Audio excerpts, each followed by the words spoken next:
You're watching ESPN's Champ Week, presented by Principal.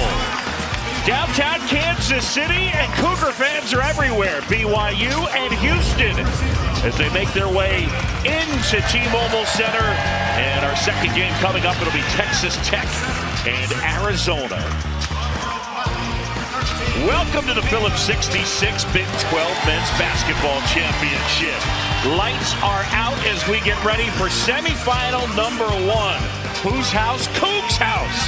BYU and Houston, the 4 seed and the 1 seed. And still to come, as mentioned, Texas Tech and Arizona, the top 4 seeds for the second straight year, making it to the semifinals. And the winners meet tomorrow, 6 Eastern, on ESPN. Welcome courtside. John Shambi, Fran Fraschilla, Chris Budden will join us coming up. We got a great matchup. These are 2 red-hot teams. Hey, BYU's won 9 in a row. Houston's won 11 in a row. They've been great all year.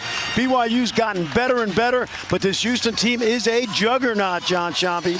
Yeah, there's no question. You look at this Houston team, likely to be a 1 seed. You think they can win it all? Without a question. There's no doubt in my mind they're one of the 2 or 3 best teams in the country right now. They have it all. Here's the formula. Let's take a look. They've got experience. This team consistently gets to the Sweet 16 and beyond. A lot of guys have done that already. They are, obviously, DNA is defense at Houston, and they've got a lot of it. They can guard just about anybody. Hey, Kelvin Sampson's got the best shooting team he's ever had at Houston. 40% behind the arc. That's a bonus. Depth, well, we'll see it tonight. No question about it. They can play a lot of different guys and mix and match. And they have a coach, I believe, he's going to the Hall of Fame someday.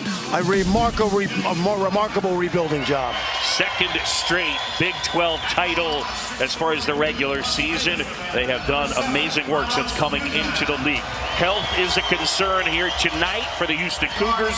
For more on that, here's Chris Budden. John, Houston will be without their veteran big man, Juwan Roberts. He suffered a lower body injury in yesterday's game. The good news is that after x-rays, nothing it is broken, it is just a strain. They do want to give him some time to be able to get better before the start of the NCAA tournament. Before the game, Kelvin Sampson told me he will be missed in this last matchup against BYU. He was a huge help to them, not necessarily because of offensive production, but because he acts as a GPS on the court. So no Juwan Roberts in this one for Houston.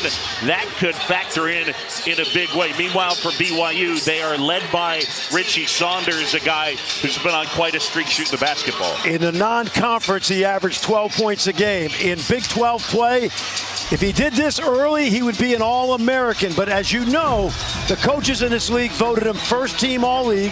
He's an NBA prospect, and his coach, who's been in the NBA, said even without the great shooting, his energy and athleticism would put him in the league someday. We love watching this guy compete. Kevin Young, his head coach, talked about the high motor and how hard he plays, and remarked that players who play like that usually can't shoot. Well, we saw his evidence right there on those replays. The block of Momcilovic down the stretch defensively, and then the dagger 3 that ultimately won them the game. Kevin Young making a transition, a guy who really has spent his entire coaching career in the NBA, his first season in the league, and he is learning. Well, what I told you yesterday, the difference between the NBA and college is the difference between speaking Spanish and Portuguese. They sound alike, but they're different sports. But Kevin Young has navigated that transition very smoothly. And we get ready to go.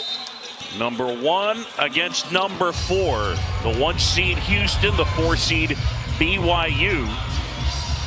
It'll be Cada and Tugler to jump it up. Tugler taps it back to Uzan. Houston controls, and we are underway. It is Big 12 semifinal number 1.